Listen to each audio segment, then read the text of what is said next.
হাড়োয়ায় বুথের কাছেই তৃণমূলের দেওয়াল লিখন, বুথের সামনেই তৃণমূলের দেওয়াল লিখন কমিশনের নির্দেশে মোছা হচ্ছে। দেখুন হাড়োয়ার ঘটনা, এটা কোথায়, কত নম্বর বুথ, এই সমস্ত কিছু জানবো। কেন আগে থেকে মোছা হয়নি কথা বলবো প্রতিনিধি জিয়াউলের সঙ্গে।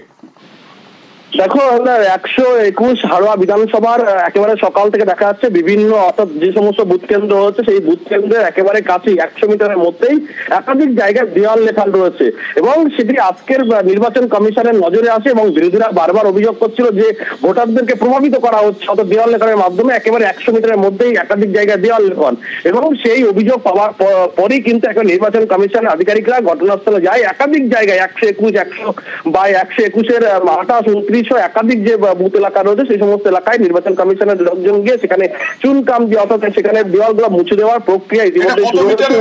একেবারে বুথের কাছেই একদম দেখো 100 মিটারের মধ্যে কোনো দেওয়াল লেখার কথা নয়, কিন্তু এটা দেখা যাচ্ছে একেবারে 10 মিটার, বুথের থেকে মাত্র 10 মিটারের মধ্যে এই দেওয়াল লেখন। আর তখন নির্বাচন কমিশনের কাছে নালিশ যায় এবং তারপরেই নির্বাচন কমিশন ইতিমধ্যে বিভিন্ন দেওয়াল লেখার কাজ শুরু করেছে এই মুহূর্তে বিভিন্ন জায়গায়। কিন্তু কমিশনের যারা প্রতিনিধি তারা কি বলছেন আগে থেকে কেন হয়নি? দেখো তাদের বক্তব্য যে আগে থেকে তাদের কাছে কোনো অভিযোগ আসেনি বা তাদের নজরে আসেনি। আজকে যখন বিরোধীরা যারা বারবার অভিযোগ করছে ভোটারদেরকে প্রভাবিত করা হচ্ছে এবং খুব কাছেই এই দেওয়াল লেখার প্রক্রিয়া, ফলে তাদের কাছে আজকে সকালেই অভিযোগ এসছে এবং সেই অভিযোগের ভিত্তিতে আজকে কিন্তু বিভিন্ন জায়গায় দেওয়াল লেখার প্রক্রিয়া মোছার প্রক্রিয়া চলছে। বেশ, অর্থাৎ 3 ঘন্টা, প্রায় 2 ঘন্টা হতে চলেছে এই ভোটের। দেখা গেল ভোট শুরু হওয়ার বেশ কিছুক্ষণ পর্যন্ত থাকলো এই দেওয়াল লিখন, তারপরে অভিযোগ গেল এবং তারপরে এই দেওয়াল লিখন মোছা হলো কমিশনের নির্দেশে। প্রশ্ন উঠতেই পারে যে এতক্ষণ লাগলো কেন, ভোটের আগে কেন মোছা হলো না? একেবারে 10 মিটারের মধ্যে বুথের দেওয়ালে লেখা তৃণমূলের স্লোগান, তৃণমূলের প্রার্থীর দেওয়াল লিখন। অভিষেক কিছু বলতে চাইছো? নির্বাচনের 48 ঘন্টা আগে যখন নির্বাচন বিধি লাগু হয় 100 metre 200 metre is not factor, তখন আর প্রচার করা যায় না। 100 মিটার কেন 1 কিলোমিটার দূরে তুমি প্রচার করতে পারো না, অর্থাৎ 100 metre is not a factor. এটা বেআইনি হয়েছে এবং যেটা ডিএম যিনি returning officer he should be answerable এবং অভিযোগের ভিত্তিতে হয় না, তার একটা কিউআরটি টিম থাকে যারা আমরা যখন এখানে দাঁড়িয়েছি আমাদের ফ্লেক্স টেক্স নামিয়ে দিত। এটা তো সিলেক্টিভ হতে পারে না। তাহলে এখানে নির্বাচন কমিশনের প্রতিনিধি কি বলছেন একবার দেখাই। 100 মিটারের মধ্যে আমরা কমপ্লেন পেয়েছি, মুছে দিয়ে ভোটের দিন বুথের কাছে আগে আমরা কমপ্লেন পাইনি বা আমরা দেখিনি। কমপ্লেন পাননি একসঙ্গে না, কমপ্লেনের জন্য ওয়েট করছিলেন। তৃণমূল কংগ্রেসের ডিএম আর তৃণমূল কংগ্রেসের এসপি কে দিয়ে যে ফ্রি এন্ড ফেয়ার ইলেকশন করানো যায় না, এটা তার সবথেকে বড় নির্বাচন কমিশনের শোকজ করা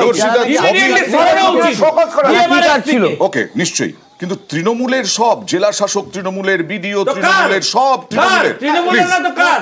এটা ইলেকশন কমিশনের যথেষ্ট দায়িত্ব আছে। একটা বুথ ইন্সপেক্টর, একটা কমিশনটা ভাই, ওকে 10 মিটারের মধ্যে যদি একটা লেখা থাকে সেটা এটা আগে বুঝবে না, এটা ইলেকশন কমিশনের একটা রেসপন্সিবিলিটির মধ্যে পড়ে না। রিটার্নিং অফিসারটা কে ওখানে? সে তো ডিএম কি না বলুন, ডিএম জানেন না, ডিএম মাইক্রো লেভেলে দেখা সম্ভব না। শঙ্কু ডিস্ট্রিক্ট ম্যাজিস্ট্রেটের পক্ষেই মাইক্রো লেভেলে আসা সম্ভব না। একটা বাই ইলেকশনের বুথ মাইক্রো লেভেলে উঠে যাবে না। এটা ডিএম কে রাখার লোকাল যে কি বলছেন micro observer DM returning officer যদি না দেখে তাহলে বুঝতে হবে তৃণমূলের কাজ হচ্ছে। এরা তো ইসিআই রিপ্রেজেন্টেটিভ। দেবশ্রীকে শেষ করি। এটা মাইক্রো লেভেলে হয়তো ডিস্ট্রিক্ট ম্যাজিস্ট্রেট রিটার্নিং অফিসার পক্ষে জানা সম্ভব না, কিন্তু মাইক্রো অবজারভার মাইক্রো লেভেলে তৃণমূলের জন্য উনি দেখতে পারেন, তার দায়িত্বের মধ্যে এটা পড়তো। আরে রিটার্নিং অফিসার পোলিং অফিসার পর্যন্ত মাইক্রো লেভেলে তৃণমূল করিয়েছে। দলের আগে কেন অভিযোগ করেনি? বিরোধী দল যদি অভিযোগ নাও করে, নির্বাচন বিধি আমার তোমার জন্য আলাদা না। নির্বাচন বিধি বলছে returning officer as by de facto answerable. সে রামকে দিয়ে করাবে, শ্যামকে দিয়ে করাবে, এটা আমার কাজ নয়। তোমার এডিটর ওকে ক্যামেরার দায়িত্ব দেবে না, তোমাকে অ্যাঙ্কার দেবে, সেটা এডিটরের দায়িত্ব। আউটপুটটা তোমার চ্যানেল এবং আনসারেবল তোমার এডিটর। রোল আর রেসপন্সিবিলিটি বুঝতে হবে। আমরা প্রিসাইডিং অফিসারদের প্রচন্ড গালাগালি দিচ্ছি এবং অবশ্যই দেব। হয়তো খোঁজ নিয়ে দেখো, মিনাখার স্কুল টিচার, তার বাড়িতে গতকাল হয়তো তৃণমূল লোক পাঠিয়েছে। ঘরে কটা মাথা গো, ওইসব বিপ্লব 1 ঘন্টা হয় এখানে আমরা রাজনীতি করি। এখানে এমন ঘটনা তো আমরা দেখেছি এই রাজ্যে যে পৌরসভা হেরে যাওয়ার 24 ঘন্টা পেরোয়নি এখানকার ওসিকে সরিয়ে দিয়েছে সরকার। এই সরকার বলছে আগামী দিন আমি ক্ষমতায় থাকবো, আমার আন্ডারে চাকরি করতে হবে ভাই তোমায়। সে ডিএম এর, সে বিডিওর, সে এসডিওর বাবার ক্ষমতা আছে। তার মানে এখন নির্বাচন কমিশনের বিরুদ্ধে অভিযোগ বিজেপির, কেন্দ্রীয় বাহিনীর বিরুদ্ধে অভিযোগ বিজেপির, আরে কোথায় ভাই এসে বলছেন কেন্দ্রীয় জেলা শাসকের বিরুদ্ধে অভিযোগ, তৃণমূলের বিরুদ্ধে অভিযোগ। আসবো মাদারিহাটে যাব। মাদারিহাটে তৃণমূল প্রার্থী এবং বিজেপি প্রার্থী উভয়ই ভোট দিলেন। জয়প্রকাশ টোপ্প এবং রাহুল লোহার এই দুজনেই ভোট দিলেন তাদের নিজ নিজ বুথে, এবং সেই বুথে ভোট মাদারিহাটে শান্তিপূর্ণভাবে ভোট গ্রহণ চলছে। প্রায় 2 ঘন্টা অতিক্রান্ত। কিরকম ভোট গ্রহণ পর্ব চলছে, ভোটারদের উৎসাহ আদৌ আছে কিনা, ভোটাররা আসছেন কিনা, লাইন কিরকম পড়ছে, মহিলাদের কিরকম লাইন, সরাসরি চলে যাব প্রতিনিধি রাজকুমারের কাছে। রাজকুমার, একদমই অয়নদা, দেখো সকালবেলায় কিন্তু একেবারে সকাল সকাল বিজেপি প্রার্থী যে রাহুল লোহার তিনিও কিন্তু তার বাড়ির পাশেই যে ভোট কেন্দ্র সেই ভোট গ্রহণ কেন্দ্রে কিন্তু ভোট দিয়েছেন। ভোট দেওয়ার আগে তিনি কালুয়া কালীবাড়ি যে বীরপাড়া আছে সেখানে পুজো দিয়ে তারপরে ভোট দিয়েছেন।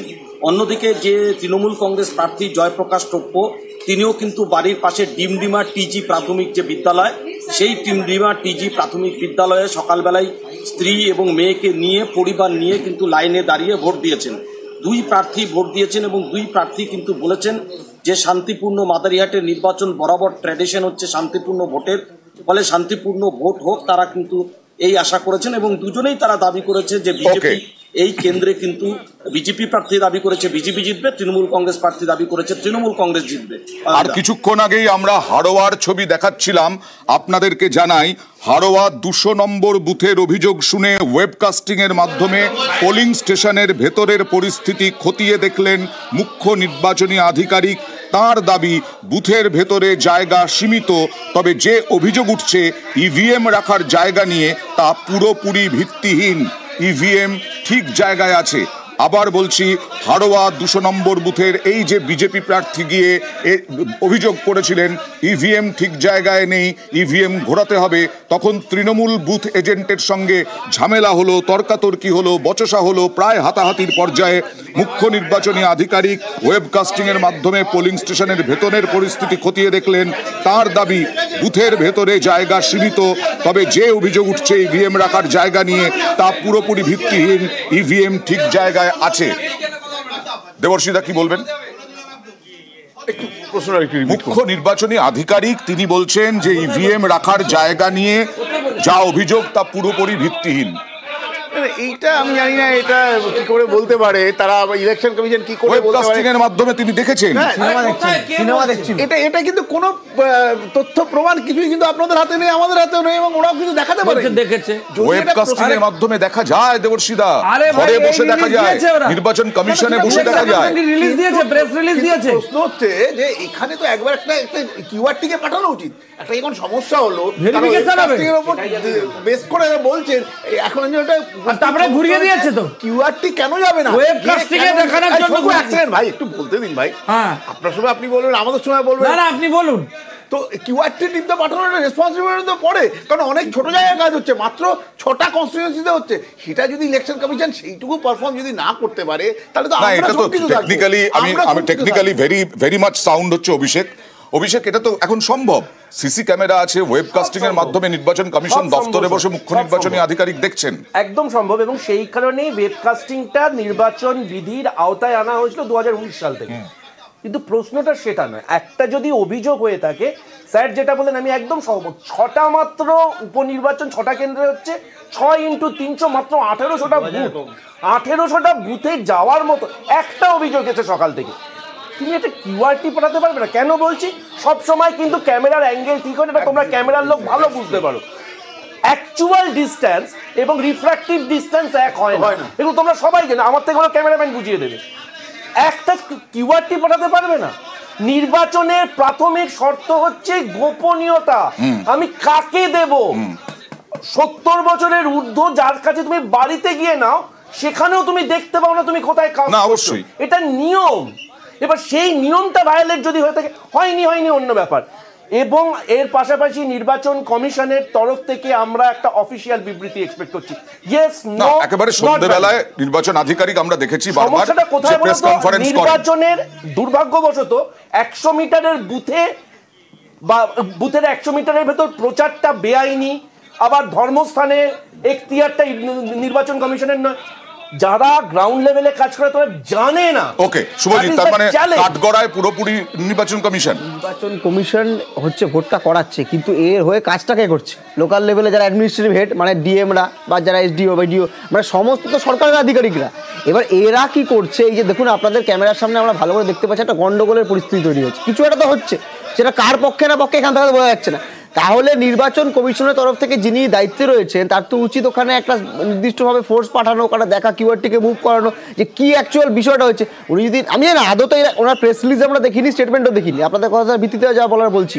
সেখান থেকে স্বাভাবিকভাবে যখন এটা এরকম পরিস্থিতি হয়েছে এবং স্বাভাবিকভাবে যারা বিরোধী দলগুলো তারা অভিযোগ তুলছে, তাহলে কি ইয়ে রয়েছে? তাহলে কি আদতে এরা কি চাইছে যে তৃণমূল কংগ্রেস মানে বিনা প্রতিদ্বন্দ্বিতায় প্রায় বলতে গেলে নির্বাচনটা জিতে যাক? কারণ এ তো সকাল থেকে কারাইছে মানে যারা সরকারি আধিকারিকরা বসে আছে ভোটটা করাচ্ছে তাদের উপর হয় চাপ রয়েছে, কমিশনের ব্যাপক নজরে রয়েছে। আরে নির্বাচন কমিশনের উপর তো রয়েছে, কিন্তু নির্বাচন কমিশনের কাজটা কে করে? আমি বলছি সেটা হতে পারে, কিন্তু হ্যাঁ সে হতে পারে, নির্বাচন কমিশন চাইছে না। তুমি বুঝতে পারছো মানে মুখ্য নির্বাচন কমিশন, জাতীয় নির্বাচন কমিশন। শোনো, নির্বাচন কমিশনের সায়েন্টিফিক বহুবার প্রশ্ন চিহ্নের মুখে পড়েছে। হরিয়ানার জন্য আমরা সুমোটো এফআইআর করেছি এবং আমরা এটা দেখিয়েছি যে কাশ্মীরের নির্বাচন কিভাবে ঘোষণা হয়েছে। We all know that. Nobody is holy cow. কিন্তু মানে তোমাদের অভিযোগ হচ্ছে নির্বাচন কমিশনের বিরুদ্ধে, সেই নির্বাচন কমিশন নাকি তৃণমূলের হয়ে ভোট করাচ্ছে না, বিজেপির সঙ্গে সেটিং এ। বিজেপির নির্দেশ। আচ্ছা ভাই, এতক্ষণ শুনেছি। আমার বক্তব্য হচ্ছে যে নির্বাচন কমিশনের বিরুদ্ধে আমাদের কোনো অভিযোগ নেই। আমাদের অভিযোগ হচ্ছে নির্বাচন কমিশনে তৃণমূল কংগ্রেসের হচ্ছে অনুগত যে সমস্ত অফিসাররা এই রাজ্যে চাকরি করছেন তাদের বিরুদ্ধে আমাকে শেষ করতে দিন, স্টেপটা ছেড়ে দিন না। স্টেপ আমার নেওয়ার দায়িত্ব না, আমাদের অভিযোগ করার দায়িত্ব, আমাদের লড়াই করার দায়িত্ব, আমরা সেটা করব। এই রাজ্যে প্রিজাইডিং অফিসার, পোলিং অফিসার থেকে শুরু করে ডিএম, রিটার্নিং অফিসার পর্যন্ত তৃণমূল কংগ্রেস টার্গেট করে। আরে ভাই আমায় শেষ করতে সরাবে কে? আবার মানে কি এই রাজ্যকে এক সেকেন্ড সরাবে পুরোপুরি এই তৃণমূল কংগ্রেসকেই হচ্ছে আগামী দিনে মানুষ সরানোর পর এটা স্পষ্ট হবে। আর তুই শূন্যতে আছিস, তুই আর কি বলবি? নির্বাচন কমিশনটা চলে, তোর প্রেসিডেন্টকে রাখতে পারলি না। আরে ওটা অভ্যন্তরীণ বিষয়, দলের অভ্যন্তরীণ বিষয় নিয়ে এখানে আলোচনা হচ্ছে না। আচ্ছা, এবার সীতায় চলে যাব। সীতায় প্রার্থী সঙ্গীতা রায় তিনি ভোট দিলেন এবং তার স্বামী জগদীশ বসুনিয়া তিনিও ভোট দিলেন, সাংসদ হয়েছেন তিনি। তাই সীতায় এই মুহূর্তে উপনির্বাচন চলছে। জগদীশ বসুনিয়া সাংসদ, তিনি ভোট দিলেন। সঙ্গীতা রায় তিনিও ভোট দিলেন। জগদীশ বসুনিয়া সীতায় কথা বলবো প্রতিনিধি ইরানের সঙ্গে। ইরান ভোট দিলেন, তারা ভোট দেবেন, কিন্তু ভোটারদের কিরকম উৎসাহ উদ্দীপনা দেখতে পাচ্ছ? যদিও উপনির্বাচন পার্সেন্টেজ কম থাকে।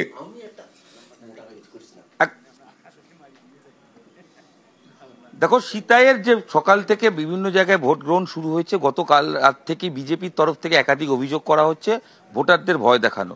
উপনির্বাচনের ক্ষেত্রে যেটা ট্রেন্ড দেখা যায়, সকালের দিকে ভোটারদের উপস্থিতি একটু কম হলে বেলা গড়ার সঙ্গে সঙ্গে ভোটের উপস্থিতির হার বাড়ে। তবে সাধারণ নির্বাচনের সময় যতটা হয় তার চেয়ে এটা কম হয়। সীতায়ের ক্ষেত্রেও আমি যে জায়গায় রয়েছি, যে গোসানিমারি, সেই স্কুলের সামনে এখানে 3টি বুথ রয়েছে, তার মধ্যে একটি বুথেই 10-15 জনের লাইন রয়েছে। এছাড়া কিন্তু সেরকম লাইন আমরা চোখে পড়ছে না। এই গোসানিমারি, যেটা গতকাল রাতে এখানে বিজেপির তরফ থেকে অভিযোগ করা হয়েছিল, ভোটারদের ভয় দেখানোর অভিযোগ করা হয়েছিল এবং যে ভিডিও ইতিমধ্যেই ভাইরাল, সেই ভিডিও শুভেন্দু অধিকারী এক্স হ্যান্ডেলে পোস্টও করেছেন। এই গোসানিমারি অঞ্চল, যে স্কুলে আমরা রয়েছি, সেখানে আমরা দেখতে পাচ্ছি যে এখানে ভোটারদের একটা লাইন রয়েছে, কয়েকজন ভোটার তারা লাইনে দাঁড়িয়ে রয়েছেন। কেন্দ্রীয় বাহিনী নিরাপত্তা এখানে ভোট গ্রহণ সেইভাবে ইরান কিছু অভিযোগ রয়েছে, একদমই সেরকম নেই। তবে মহিলা ভোটার রয়েছেন, 2জন মহিলা ভোটার, তারা এসছেন। উপস্থিতির হার সকাল থেকে অনেকটাই কম এখন পর্যন্ত যেভাবে ভোট গ্রহণ হচ্ছে সিতাইয়ের ক্ষেত্রে। যদিও যেটা বলার সেটা হচ্ছে যে বিরোধীরাও বারবার অভিযোগ করছেন যে তাদের এজেন্ট বসতে দেওয়া হয়নি। বিজেপি একসময় কোচবিহার এখানকার বারবার অভিযোগ করছেন তাদের এজেন্ট বসতে দেওয়া হয়নি, কিন্তু জগদীশ বসুনিয়া পরিষ্কার জানালেন এই অভিযোগ মিথ্যে এবং তাদের সাংগঠনিক দিক থেকে শক্তিশালী নয় তারা। আর তৃণমূল তো বিজেপির এজেন্ট দেওয়ার দায়িত্ব নেয়নি, এই কথা বললেন জগদীশ বসুনিয়া তৃণমূল সাংসদ। এই খবরে থাকবো 6টা বিধানসভার উপনির্বাচনে আর কি কি হচ্ছে, সব আপডেট খবর সবার আগে নিউজ 18 বাংলায়।